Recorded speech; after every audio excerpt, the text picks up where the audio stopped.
Send salve to Brazil.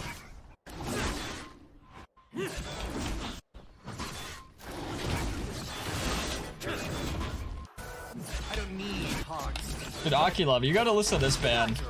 Since you have pretty similar music tastes, you vibe with the bangers. One of my favorite bands I've seen live recently. Super good. They have a new album coming out soon too. Not to sound like a promoter, I just really like putting people on to music. I got you, my brother. Time for a beat. Now that you can see that I am not emo, I just like the music. You've been enlightened, my young Padawan. And then soon you will be playing Kayn yourself.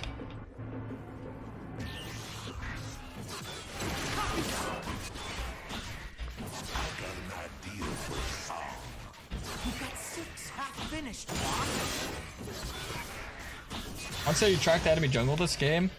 I don't have any early game vision, so I'm gonna have to wait. When he shows, it's pretty easy.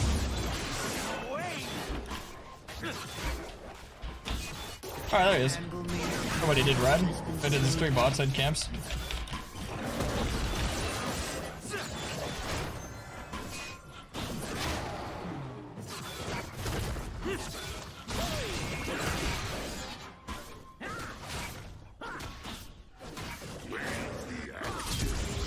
Let's find the lights and camera first.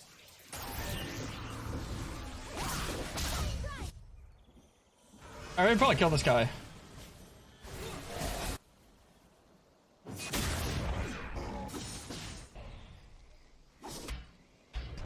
The dog from the music video.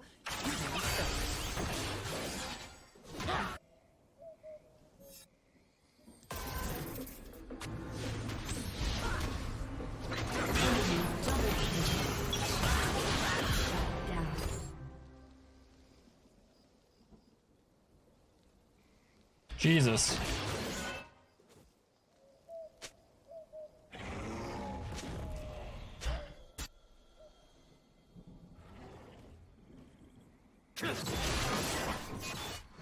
Count me. This is the last time I did a unranked to challenger challenge. Shit, I don't know.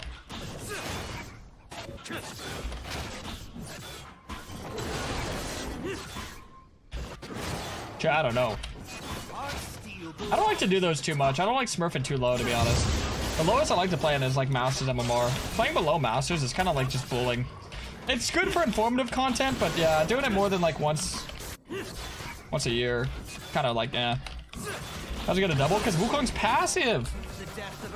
Wukong's passive. I couldn't fight him. I was pinging Kled to go help, but Kled took a sweet little time there.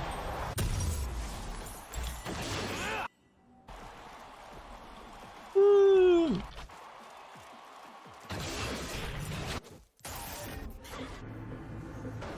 Settle?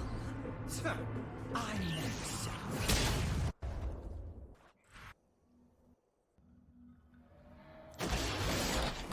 An enemy has been slain. Clear the stage.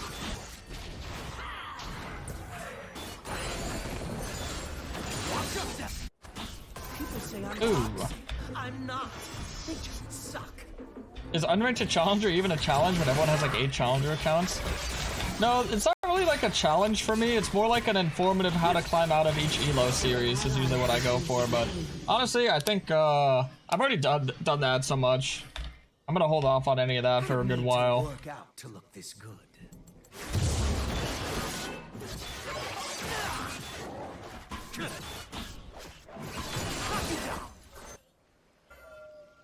I think they're just doing the dragon at this point. I'm no one-hit wonder. Oh no, he's not.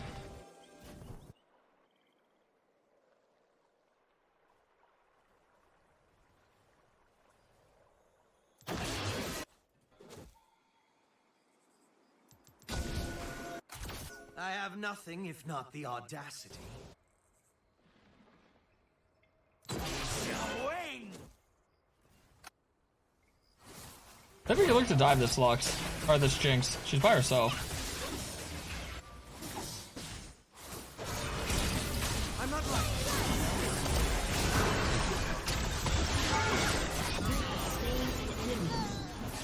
Oh, damn it, I didn't get it out of the freaking way.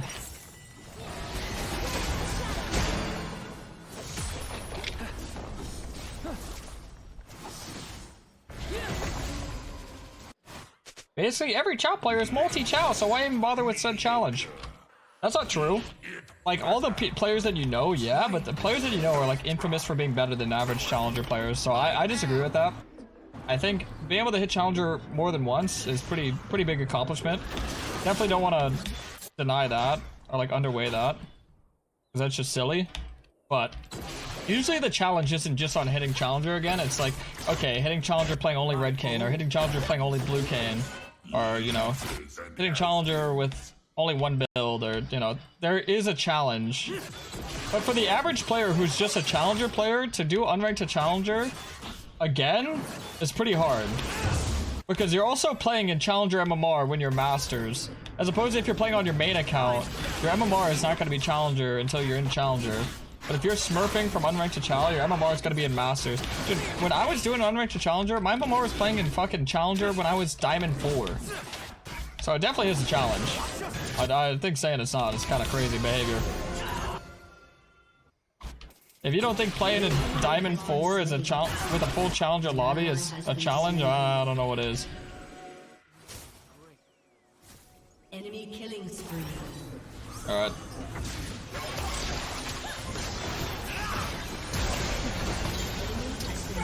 Alright, back up. Hitting Challenger with only base form Kayn? No. It's like it's the same few people. Well, yeah, the same few people doing it. Or like, that's not impressive. But for someone to do it like their first time and they've hit Challenger like fresh, I think that's pretty impressive.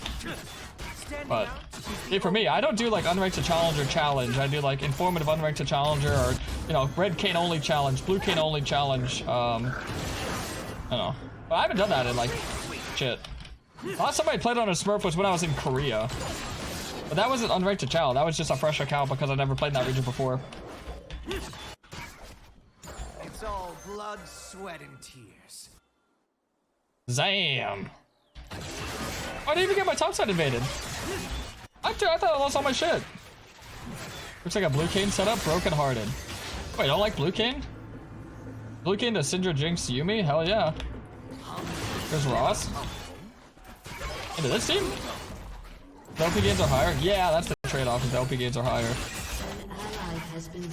But trust me, it doesn't make it any less of a challenge when you're Diamond 4 playing in a full Chow lobby.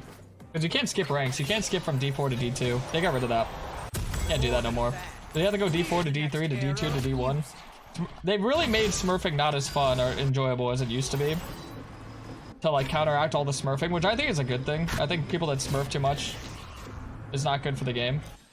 Most of the time when I play in like Masters on my smurfs, you know, Masters is still a very good rank. Like Masters players can compete with Chow players for sure, but I'm also playing more relaxed. Like I'm not playing like fully tryhard like I'm in the Challenger game. Most of the time I'm just like teaching fundamentals. Talk about the game or just talk about anything with chat. That's why my take on smurfing, people always like come at me with like, oh, I'm biased, or oh, I'm a hypocrite. Because, you know, technically I'm playing in Masters Elo instead of Chow, but I don't think I'm playing like a Chow player when I play in this Elo. I'm more so just teaching how to climb out of it, I guess. Or teaching how to do shit. Unranked to Challenger only with the build Dantas gives you. Jesus, that's gotta be wrong. That cannot be right.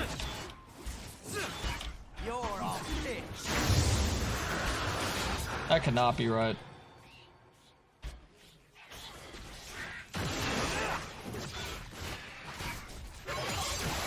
What rank do you see the most Smurfs? Honestly, Masters, because a lot of Chow players just play in Masters MMR. Because Challenger queue times are just too long. People want Challenger players to play in Chow all day, but then they don't factor in how long the Challenger queue times really get. I take one more. Alright, there, I'm out. What? No! No! I'm sad. It's on Nail saying there's no difference in gold master players, and now KarasMai saying Masters players can compete with Chow.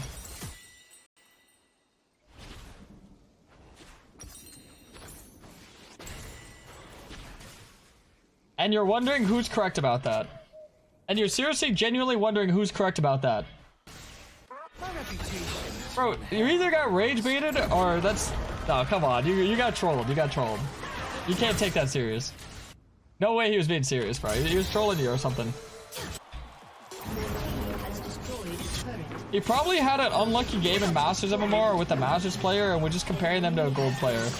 Dude, I've seen Masters players that are good enough to be Challenger players. The reason why Masters players fall flat to Challenger players is because either A, they don't play enough, or B, they're just inconsistent. They're not as consistent. I've seen some Challenger or Master players with better mechanics than Challenger players. Sometimes they don't have like the game knowledge to be able to climb. The perfect performer.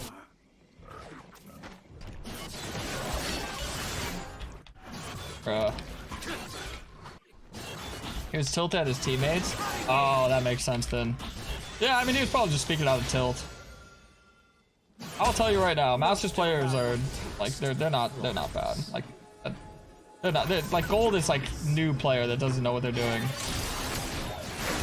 Oh shit, I'm actually just fucked. An ally has been slain.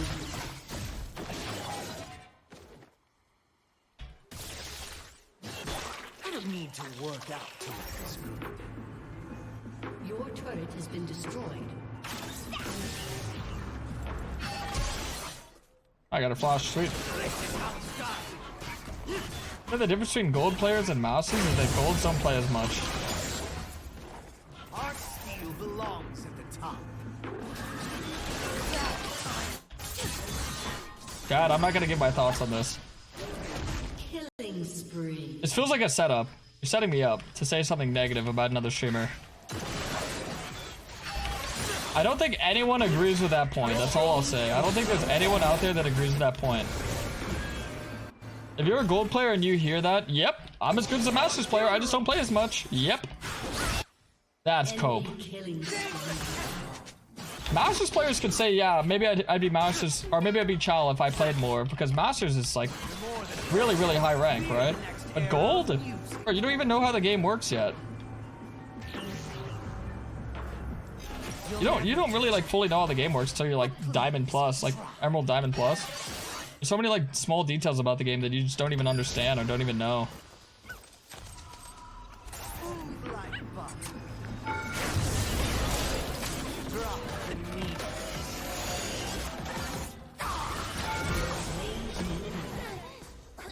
Nice.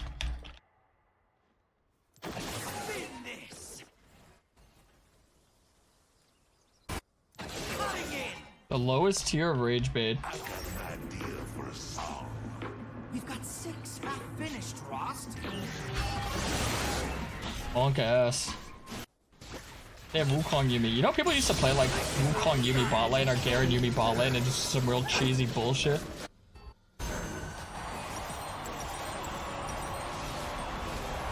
Standing out is the only. Some real cheesy nonsense.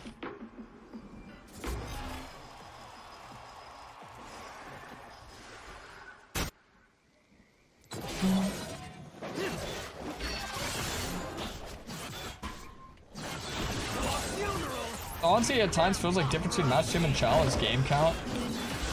I mean, that's kind of like, there's not really anything you can say against that. That's kind of like a non-point that you're saying. Like, yeah, this person plays more. Like, yeah, sure, but it's more so the experience. They just aren't as experienced. They're not as good because they don't play as much. You could say that about a bronze player, though. You could say a bronze player, if he played more, he'd be challenger, too. But when it comes down to it, yeah, Masters players, it's more like they're just lacking the experience. Because some Masters players will play more than Chal players, but they're not either willing to accept like new thought processes or they're not willing to adapt or change their ways.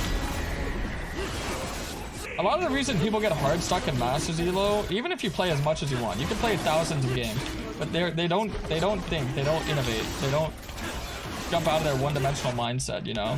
What worked for them 4 years ago isn't gonna work for them nowadays, but it worked for them then, so, you know, they might as well keep trying to make that thing work. But that's not how League works. League changes so rapidly. If you want to be a challenger player, you have to like be very meticulous with understanding what's best in the meta and kind of what's the counterplay to it. You know, basically being able to set yourself up for success at all times is how you want to do it.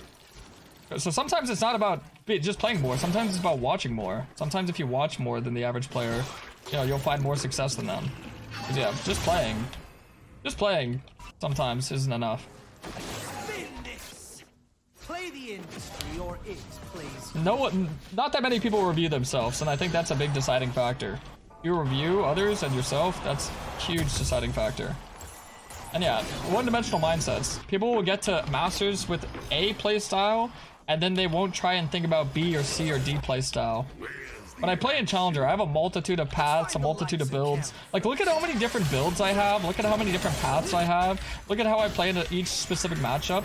A lot of Masters players are just copy-paste whatever a guide told them to do, or whatever, like a, you know, a website tells them how to path, or how to think, or how to build, or how to play. And you know what? That'll take you a long way, but it won't take you all the way, is the thing.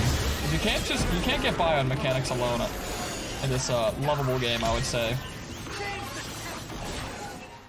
Moving, please. Still life. But yeah, if someone's Masters, they're definitely good enough to be Challenger. They need to figure out what it is. Enemy rampage. I hold the opinion that anybody can reach Chal with the right dedication, sacrifice, and ambition. Yeah, but see, the difference is there's difference between people that are hitting Chal just to hit it, and the people that are doing it because they care about being good at the game. Enemy has been slain.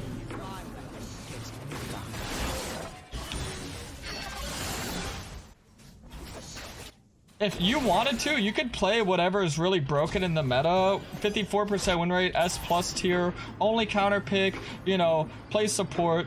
Like, you know, the thing is, okay, this is what people don't understand. When people in Challenger are flaming other people, a lot of viewers will be like, oh my god, how could this guy ever flame this person? This guy's Challenger. You can't insult the Challenger player, they're really good. There's a big difference between someone who hit Challenger doing something that they are really good at and doing stuff that has already been told for them to do. Like, yeah, if you're playing Yuumi, like, would you take someone who's a Challenger Yuumi player, only plays Yuumi, doesn't know how to play other champs, like 20% winner any other champs, and would you say that overall they're a Challenger player, or would you say they're a Challenger Yuumi? You know? Like, what is their game knowledge capped at? What is their, you know, mechanic knowledge capped at, you know? Right? So there's a difference between, like, just another Challenger player and someone who's, like, really good Challenger player, right?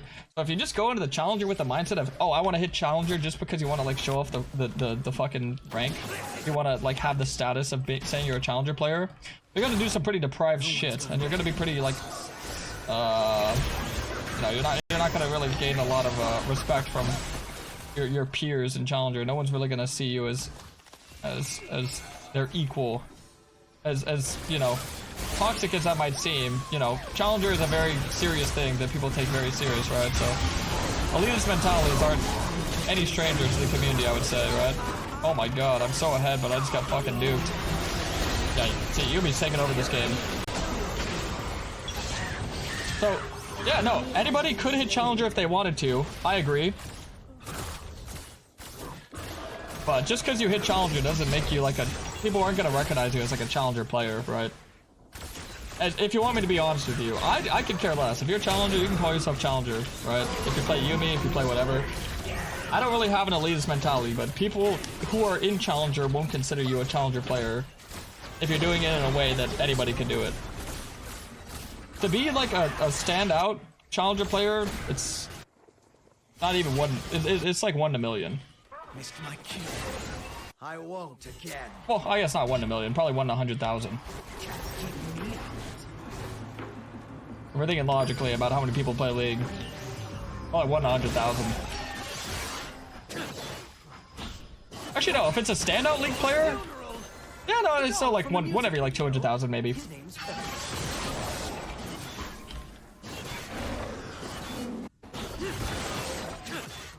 That's why I always tell people the way that I climb is I find out what I enjoy and I try to master that. I don't just think, like, so many people are obsessed with like the numerics of the game. Like, oh yeah, statistically, KarasMai, this has the highest win rate. You know, you should be playing Bel'Veth, you should be playing Viego, you should be playing Wukong, you should be counterpicking. When you like min-max your win rate percentage and like what's statistically best in the game, you really do lose out on a lot of passion and joy for the game, because it just becomes about hitting this like non-important, like, you know, mark of like, oh yeah, I hit this rank, oh I hit that rank, which I'm not saying the rank is unimportant, but it doesn't feel as good when you don't have to actually work as hard for it, you know? When you have to work hard for it, and you have to actually like, you know, use your brain, you're gonna feel like rewarded. You're gonna be like, wow, I earned this. But if you're just like doing what everyone else is doing, you're just gonna feel like a mediocre version of everyone else. But you're still gonna get gapped a bunch. You're still gonna get like put in your place a bunch. Like, you know, the people that are like getting paid to do what you do but better, they're gonna stay better for a very long time. I mean very long. Just because you're a challenger doesn't mean that you're on their level. With all due respect.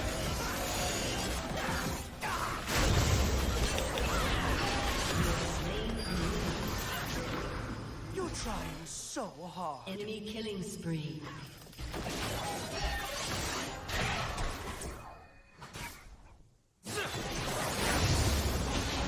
Dominating.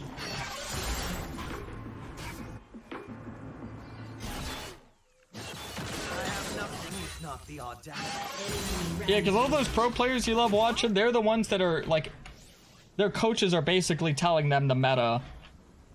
And they're telling them what to play and how to build it and how to play it and how to do everything. So they're just layers ahead of you because they have a whole team dedicated to like setting them up for success. You're some new guy who's just abusing the same meta or abusing the same champ, so you're not gonna stand out, you know?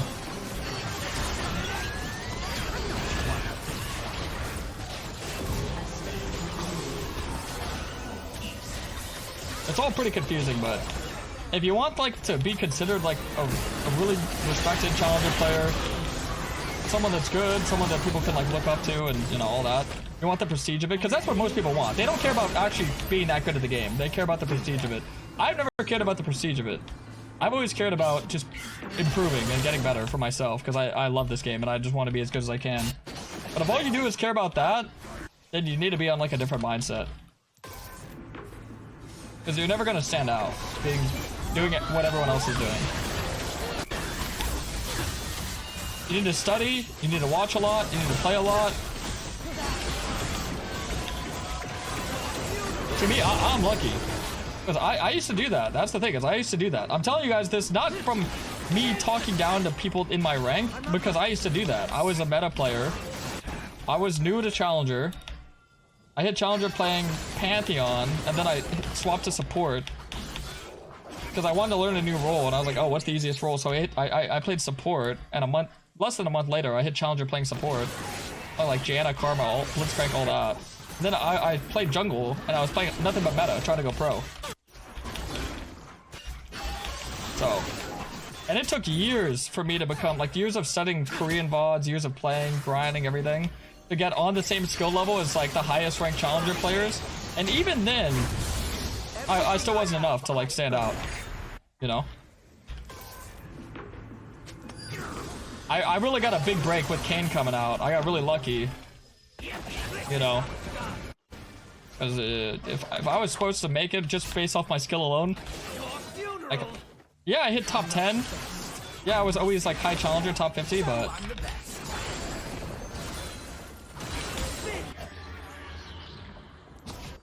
you know, there's so many like talented junglers. It's impossible to stand up. I'm not saying this is like I'm saying this more like a cautionary tale for people that are gonna invest their lives into this. Because if you want to hit Challenger, you're gonna have to invest your life into it, right? Like your whole life into it. You have to really want it. That's the difference between Master and Challenger. You can play casually, be really good, get Masters. I respect that.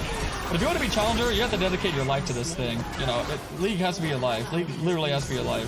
And if you don't love it, then you might as well quit now, because you can't do something. You can't do something that much and not have some form of love or passion for it, right? I mean, you could, but you're gonna be miserable. And High Elo doesn't need any more miserable players. We got enough. I'm not gonna lie to you. Oh! Oh! Oh! Has been slain. And you found Kayn? Yeah, that's what I said. I lucked out pretty big. I was about to quit League, and then I found Kayn. I was gonna quit League because I love playing the game. I always love this game, But the worst meta of all time that I had to play through was a meta called Ardent Meta, and it actually made me want to quit the game. I was gonna quit the game, call it quits, say, yeah, you know what, it was a good run. You know, I was challenger for a good while. I love the game. I made some cool friends, and I was just gonna go back to school and be done with it. This was when I was like 19, right? And what Ardent Meta was, it was an item that you could buy. I don't think it's in the game anymore. Oh yeah, it is. So this item, it was so insanely broken that supports wouldn't even go support items. They would just try to get Ardent as quick as possible. So legit, people, like, you would have two people buying Ardent. You'd have a support mid lane, a support in bot lane. Jungle would either be a full tank or like an Ivern. And then, yeah, fucking top and mid. Top was always a tank. And then mid laner, yeah, was that. And then AD carry was a hyper carry. So literally the most important role in the game was support. And it wasn't even close. It wasn't even like a roaming support or like a Thresh or like anything like that. It was Janna. It was Janna versus Lulu. And then Karma every now and then. So yeah, no, I was actually gonna quit League. That was the only timeline. And then Kayn came out. You know why Kayn was so amazing and why he saved my love for League? Because Kayn destroyed tanks, and there was at least 2 to 3 tanks every game with Ardent Meta. I would build anti-heal, and I would destroy front lines, and it was so perfect. And yeah, I played so much Kayn that any community I had at the time, you know, my 100, 200 viewers at the time, were so in love with watching Kayn that they would just always ask me, can you play Kayn again? Can you play Kayn? Can you explain this? Can you explain that? Then inadvertently I became a Kayn streamer. Because I was still trying to go pro at the time, right? Like, I never really thought about streaming full time, I would say. Me streaming full time was never a thought in my mind, ever. Not once. I streamed so I could get my name out there, so I could try to go pro. So I could, like, you know, get some recognition, you know? Like, people would, like, see me pop off in solo queue and they'd be like, oh, who's this guy? Oh, he streams, let me check him out. And then maybe they watch my VODs or something. But yeah, then randomly I just turned to a Kayn streamer and here I am. So there's my tale. Hope you boys enjoyed. Save me this 28-minute game of Wukong, Renekton, informative.